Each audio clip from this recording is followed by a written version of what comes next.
Welcome friends, today we will discuss part 1 of Indian Constitution, that is the Union and its territory. Quite interesting topic. Let's start. इसमें क्या क्या discuss करेंगे? We will discuss entire part 1, article 1 से लेके article 4 detail में. Then हर चीज़ क्यों आई है, then India versus American दोनों में कुछ डिफरेंसेस है क्या इसके बारे में, union of states, federation of states, then court के कोई जजमेंट है क्या, then as usual conclusion and mains and prelims questions. So let us see. First article of Indian Constitution. What it says? It talks about names and territory of the Union. क्या कहता है? Article 1 of the Indian constitution जो काफी बार exam में आ चुका है और इस साल न्यूज में भी है. It is India that is Bharat.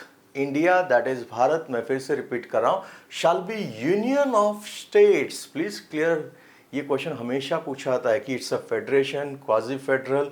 क्या लिखा है कॉन्स्टिट्यूशन में? कॉन्स्टिट्यूशन में क्लियरली लिखा है it's a union of states. मैं फिर से रिपीट करता हूं, India that is Bharat shall be union of states. Then comes the next question, किस स्टेट्स कौन से होंगे और टेरिटरी क्या है वो भी क्लियरली स्पेसिफाई किया है. The states and territory shall be specified in the first schedule. मतलब जो पहला शेड्यूल है इंडियन कॉन्स्टिट्यूशन का, 395 आर्टिकल है, 395, उसके बाद 12 शेड्यूल्स है.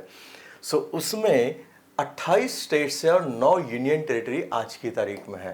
देन कम्स द नेक्स्ट, किस टेरिटरी में का मतलब क्या, टेरिटरी भी क्या है ये क्लियरली स्पेसिफाई किया है. The territory of India shall comprise of territory of states. मतलब इसमें कौन कौन होंगे? स्टेट्स. यूनियन टेरिटरी भी होंगी which are specified in the first schedule. Then comes the next question, किस यूनियन टेरिटरी क्या होते हैं? स्टेट्स तो हमें पता है, listen carefully. We normally say there is a division of power between center and states. But ये जो यूनियन टेरिटरीज जो होता है, they are directly under control of central government और यूनियन गवर्नमेंट. मतलब यूनियन टेरिटरी में एडमिनिस्ट्रेटर होना चाहिए, कितने पावर्स होने चाहिए, ये सारा कौन डिसाइड करता है? सेंटर डिसाइड कर सकता है. Then such other territory as may be acquire. मतलब कोई टेरिटरी अगर आप नए से एक्वायर करते हैं तो वो भी हिस्सा भाग होगी. So can I summarise article 1 in a simple language? क्या कहता है? India that is Bharat shall be union of states. कौन कौन कंप्राइज होंगे इसमें? स्टेट्स, यूनियन टेरिटरी और अदर टेरिटरी जो आगे जाके एक्वायर किया जा सकता है. फर्स्ट शेड्यूल में स्पेसिफाई किया गया है. Then comes the next question, किस वर्ड यूनियन क्यों यूज किया? हम तो most of the time use देखते हैं फेडरेशन है, कि इंडिया तो फेडरेशन है, तो वर्ड यूनियन क्यों यूज किया? और अगर यूनियन चूज किया है तो वाज इट डेलिबरेटिव चॉइस? मतलब क्या जानबूझ के किया कॉन्स्टिट्यूएंट असेंबली ने या आया है? द आंसर इज पर्पसली किया है. सो फेडरेशन वर्ड जानबूझ के यूज नहीं किया है.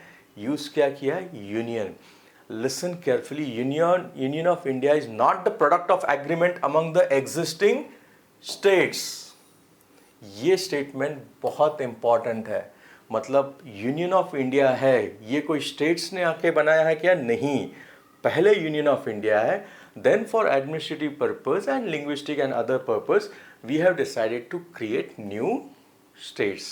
कॉन्स्टिट्यूएंट असेंबली में इसके ऊपर डिबेट भी हुआ था. क्लियरली कहा था, दो India is to be federation, federation ही होगा, but the federation is not the result of agreement by states to join the federation. मतलब यूएस जैसा यहाँ पे स्टेट्स आके फेडरेशन को ज्वाइन कर रहे हैं क्या? नहीं. भारत में no state has right to secede from it. मतलब कोई भी स्टेट यूनियन से अलग नहीं हो सकता. तो क्या अमेरिका में हो सकता है क्या? Answer is no. अमेरिका में स्टेट्स को पावर है, but even America had to wage a war to establish कि state do not have right to secession. मतलब उनका भी फेडरेशन इंडिस्ट्रक्टिबल है. तो ड्राफ्टिंग कमेटी ने क्या सोचा? इट्स बेटर कि कोई स्पेकुलेशन रखे ही ना. आई होप क्लियर हुआ है. अगर और अच्छी तरह से क्लियर करना है तो आप फर्स्ट मैप देख सकते हैं. We have different states and union territory. तो क्या स्टेट्स ने मिलके एक साथ फेडरेशन बनाया क्या? नहीं, यूनियन पहले और फिर एडमिनिस्ट्रेटिव एंड अदर पर्पस के लिए we have created different states. I hope clear हुआ है. मतलब इंडिया में पावरफुल कौन है? Union government. We are federal but unitary spirit. I hope it is clear. तो थोड़ा आगे चलते हैं. अभी अगर ये पार्ट क्लियर हुआ है तो आर्टिकल 2 पे चलते हैं। आर्टिकल 2 टॉक्स अबाउट एडमिशन और एस्टैब्लिशमेंट ऑफ न्यू स्टेट्स। मतलब क्या? पार्लियामेंट में by law admit into the union और एस्टैब्लिश स्टेट, मतलब नया टेरिटरी भी हम एक्वायर कर सकते हैं क्या? कॉन्स्टिट्यूशन में क्लियरली कहा है यस, पार्लियामेंट में by law admit into the union. तो ऐसा कभी हुआ है क्या? If you see after independence, Sikkim, Goa, Diu, Daman, Dadra, Nagar Haveli, Pondicherry बहुत सारे इंडिया का हिस्सा हो चुका है। So when you acquire new territories, government of India को अमेंडमेंट करना पड़ता है क्या? Answer is no, it is clearly specified, no parliamentary legislation is required.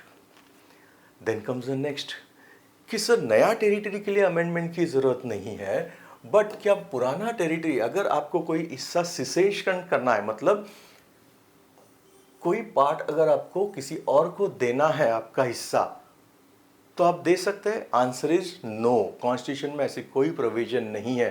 That itself means अगर सिसेशन है मतलब अलग होना है कुछ पार्ट, थोड़ा सा टेरिटरी, तो उसके लिए आपको क्या करना पड़ता है? Constitutional amendment. और इसका बेस्ट केस है री बेरुवारी केस जो 1958-59 में हुआ था।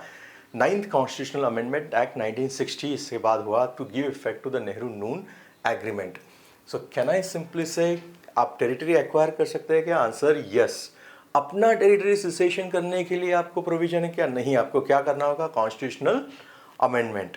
सेम 100 कॉन्स्टिट्यूशनल अमेंडमेंट भी हुआ था to exchange enclaves between India and Bangladesh. Then comes the next question कि सर ये हो गया एक्विजिशन ऑफ न्यू टेरिटरी या सिसेशन ऑफ टेरिटरी, कुछ हिस्सा देने का।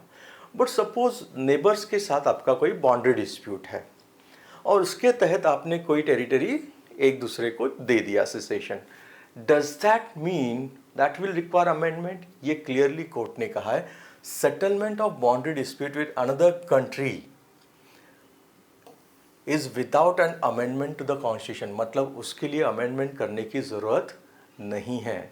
इतना ही नहीं, union of India versus Sukumar Sengupta case में कोर्ट ने क्लियरली कहा कि अगर आप कोई टेरिटरी परपेचुअल लीज पे देते हैं बाजू वाले कंट्रीज को या किसी और कंट्री को, तो दैट डज नॉट मीन कि सिसेशन किया आपने टेरिटरी का। सो कैन आई सिंपली से इस पर्टिकुलर स्लाइड से मुझे 4 पॉइंट्स क्लियर होते हैं। कौन कौन से 4 पॉइंट्स? पहला, can you acquire new territory? Answer is yes, आप नई टेरिटरी एक्वायर कर सकते हैं। उसके लिए अमेंडमेंट की जरूरत है कि? Answer is no. दूसरा, अपना कोई टेरिटरी सिसेशन देना है आपको, किसी और को देना है, तो उसकी प्रोविजन है क्या? नहीं, उसके लिए आपको क्या करना होगा? Constitutional amendment. तीसरा, बाउंड्री सेटलमेंट करना है आपको डिस्प्यूट, और उसमें अगर कोई सिसेशन होता है तो डज दैट मीन वो सिसेशन है, उसके लिए कोई अमेंडमेंट की जरूरत है क्या? कोर्ट ने क्लियरली कहा है नहीं। चौथा, अगर आपका कोई टेरिटरी आप किसी को परपेचुअल लीज पे देते हैं तो डज दैट मीन आपने वो टेरिटरी सिसीड किया है, सिसेशन किया है? Answer is no. I hope चारों पॉइंट्स क्लियर हो चुके हैं। देन कम्स द नेक्स्ट, किस आर्टिकल 3 क्या है? आर्टिकल 3 क्लियरली कहता है formation of new states and alteration और changing boundaries of existing state. ये आर्टिकल काफ़ी बार आ चुका है, इवन ये आर्टिकल एसए के लिए भी आ चुका है अप टू 125 मार्क्स, मतलब इतना सिग्निफिकेंस बहुत ज़्यादा है। क्या कहता है ये आर्टिकल? पार्लियामेंट में बाय लॉ, मतलब अधिकार किसको है?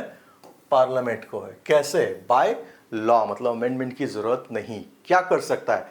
Form a new state by separation territory from existing state or uniting more or two or more states.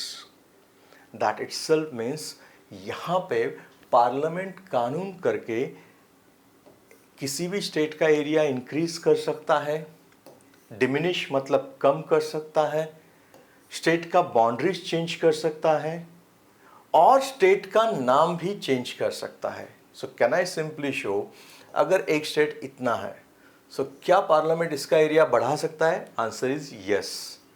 क्या पार्लियामेंट इसका एरिया कम कर सकता है? यस। क्या पार्लियामेंट इसके साथ किसी और स्टेट के साथ इसकी बाउंड्रीज अटैच कर सकता है और नया स्टेट क्रिएट कर सकता है? यस। क्या किसी स्टेट का नाम चेंज कर सकते हैं आप? Answer is yes. तो ये सारे अधिकार किसको है? पार्लियामेंट को है।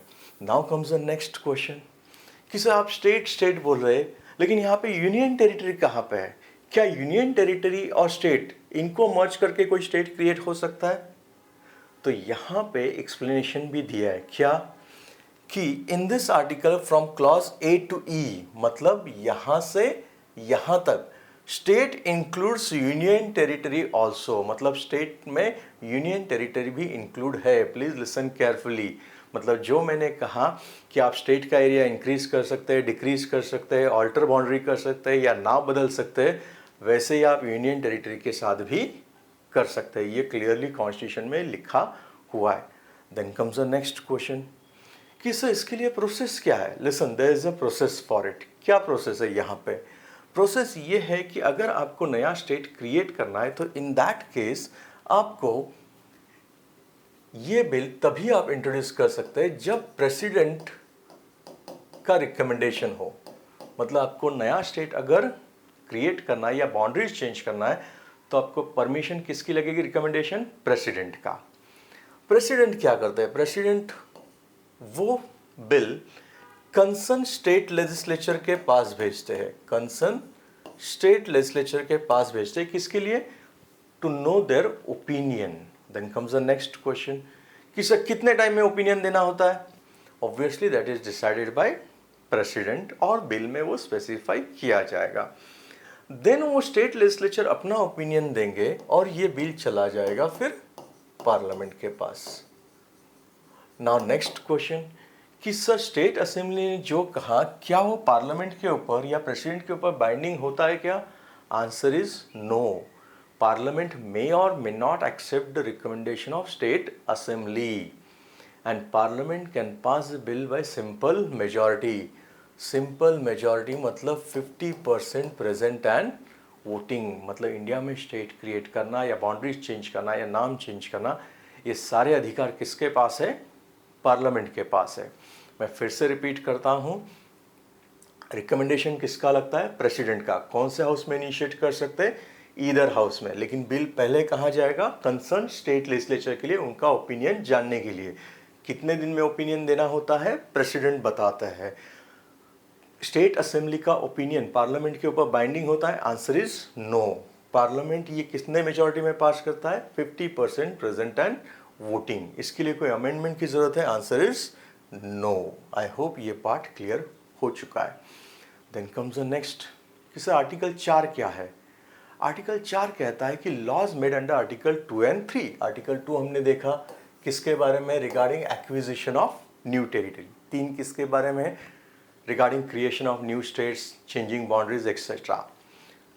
Laws made under article 2 and 3 to provide an amendment. इससे अमेंडमेंट तो होना चाहिए कौन सा? फर्स्ट शेड्यूल पे and fourth schedule and supplementary amendment. But does that mean कि no such law as aforesaid shall be doomed to be an amendment of this constitution under article 368। मतलब क्या? जैसे मैंने कहा कि आर्टिकल 2 और 3 के तहत, 2 के तहत आप टेरिटरी एक्वायर करते हैं, 3 के तहत आप बाउंड्रीज ऑल्टर करते हैं। तो इसके लिए ये जब करोगे आप, तो आप से फॉर एग्जांपल आपने एक नया स्टेट क्रिएट किया, तो नया स्टेट क्रिएट किया मतलब स्टेट में एडिशन हो गया, 28 से 29 स्टेट्स हो गए। तो पहला शेड्यूल में चेंज हो गया, फोर्थ शेड्यूल में या बाकी जगह पे चेंजेस होंगे। So does that mean amendment करने की जरूरत है क्या? उसको अमेंडमेंट कहेंगे क्या? वो क्लियरली कहा है, no such law as aforesaid shall be deemed to be an amendment of this constitution for the purpose of article 368। क्योंकि 368 के तहत जो अमेंडमेंट करते हैं उसके लिए 2/3 स्पेशल मेजॉरिटी लगती है। यहाँ पे हम सिंपल मेजॉरिटी से ही बिल पास करते हैं। आई होप आर्टिकल 4 भी क्लियर हुआ है। देन कम्स द नेक्स्ट कि आपने कहा था सर यूएस और इंडिया की कंपैरिजन भी करेंगे। Yes we will. अगर आप यूएस मॉडल देखते हैं तो वहाँ पे फेडरेशन जो है does not have the power to create new state और alter the boundaries of existing state. Please listen carefully. America में अमेरिकन सरकार मतलब अमेरिका के प्रेसिडेंट या उनकी कांग्रेस स्टेट का डिवीजन नहीं कर सकती। अगर वो चाहे तो भी वो स्टेट का डिवीजन नहीं कर सकती, उनको वो अधिकार नहीं है। मैं रिपीट करता हूँ, फेडरेशन मतलब फेडरल गवर्नमेंट को ये कोई अधिकार नहीं कि आप एग्जिस्टिंग स्टेट के बाउंड्रीज चेंज करो। वेयर एज इंडियन कॉन्स्टिट्यूशन में एक्सप्लिसिटली मीन्स क्लियरली रिकॉग्नाइज किया है क्या? Power to alter the existing boundaries, मतलब ज़रूरत पड़ती है तो हमारे यहाँ पे स्टेट की बाउंड्रीज अल्टर की जा सकती है, और ये कॉन्स्टिट्यूशन में क्लियरली लिखा हुआ है, article 3 of Indian constitution. So can I simply say US is a destructible union of indestructible states, मतलब यहाँ पे स्टेट्स का डिवीजन नहीं हो सकता, where as India is an indestructible union of destructible states. मतलब क्या, यहाँ पे यूनियन इनडिस्ट्रक्टिबल है बट यूनिट्स के हम अलग अलग डिवीजन कर सकते हैं। No doubt even United States ने भी ये क्लियर कर दिया कि उनका यूनियन भी डिस्ट्रक्टिबल नहीं है, बट उसके लिए वहाँ पे सिविल वॉर हुआ था, ये भी याद रखना। नेक्स्ट, सिर्फ ये JNK रीऑर्गेनाइजेशन एक्ट क्यों? लिसन केयरफुली, 2019 में JNK रीऑर्गेनाइजेशन एक्ट पास हुआ था। इसके तहत जम्मू कश्मीर को 2 यूनियन टेरिटरी में डिवाइड कर दिया। मैं रिपीट कर रहा हूँ, 2 यूनियन टेरिटरी, एक लद्दाख और दूसरा है जम्मू एंड कश्मीर। मैं फिर से रिपीट करता हूँ, एक लद्दाख और दूसरा Jammu and Kashmir. Then comes the next question कि सिर्फ आप ही ने तो कहा था कि स्टेट की बाउंड्री चेंज कर सकते हैं, यूनियन टेरिटरी की कर सकते हैं, तो यहाँ पे क्या इशू है? इशू सुप्रीम कोर्ट के पास आया था, वो ये नहीं कि आप चेंज कर सकते हैं नहीं कर सकते। इशू ये आया था कि आपको बाउंड्रीज चेंज करने का अधिकार है स्टेट का, बट डज दैट मीन आप पूरा स्टेट को ही यूनियन टेरिटरी में कन्वर्ट कर सकते हैं क्या? Can you convert state into union territory? तो सुप्रीम कोर्ट के सामने जब ये मैटर आया तो सुप्रीम कोर्ट ने कहा कि ये अप्रोप्रिएट केस नहीं, आने वाले केस में इसके बारे में हम डिस्कस कर सकते हैं। क्यों? बिकॉज यहाँ पे केंद्र सरकार ने क्लियरली कहा है कि बाय नेक्स्ट सितंबर 2024 जम्मू एंड कश्मीर को असेंबली का दर्जा, मतलब इलेक्शंस होंगे। मतलब ये जो स्टेट का यूनियन टेरिटरी का जो दर्जा है ये टेम्पररी दिया गया है, एंड दैट्स रीजन यहाँ पे कोर्ट ने कहा है कि this is not a right case. So I hope ये क्लियर हुआ है। मतलब ये क्वेश्चन आज भी ओपन है क्या, कि क्या किसी स्टेट को आप पूरी तरह से यूनियन टेरिटरी में कन्वर्ट कर सकते हैं क्या? This question is not yet decided.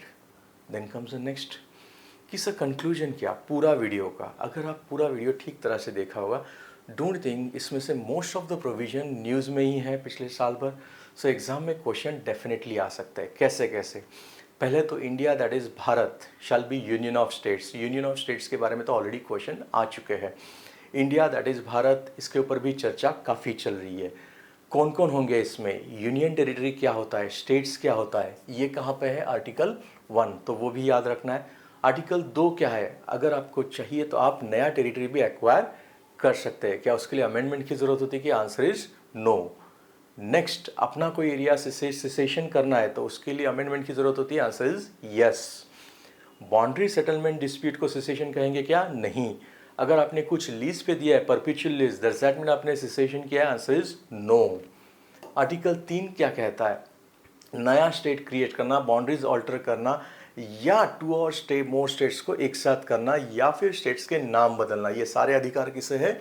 संसद को है। और आर्टिकल 4 क्या कहता है? कि 2 और 3 के तहत आपने अगर कुछ लॉ किया तो उसके लिए अमेंडमेंट जो 368 के हैं वैसे समझने की ज़रूरत है? Answer is no. यहाँ पे सिंपल मेजॉरिटी से ही काम होता है। Then comes the next question कि सर मेंस में क्या क्वेश्चन आ सकता है? मेंस में ये क्वेश्चन ऑलरेडी आ चुका है। Discuss the process of creation of new state, मतलब भारत में नए स्टेट क्रिएट करना है तो उसका प्रोसेस क्या है। इसके बाद ये भी क्वेश्चन आ सकता है कि भारत में छोटे स्टेट्स होने चाहिए या बड़े स्टेट्स, ये ऐसे के लिए ऑलरेडी आ चुका है। नेक्स्ट, प्रीलिम्स के लिए क्वेश्चन आ सकता है which article of Indian constitution deals with creation of new states, मतलब नया स्टेट क्रिएट करना है तो कौन सा आर्टिकल डील करता है? Article 1, article 2, article 3, article 4। अगर आंसर आता है तो कमेंट बॉक्स में लिख देना। अगर वीडियो पसंद आए तो लाइक, शेयर एंड सब्सक्राइब करना। Thank you.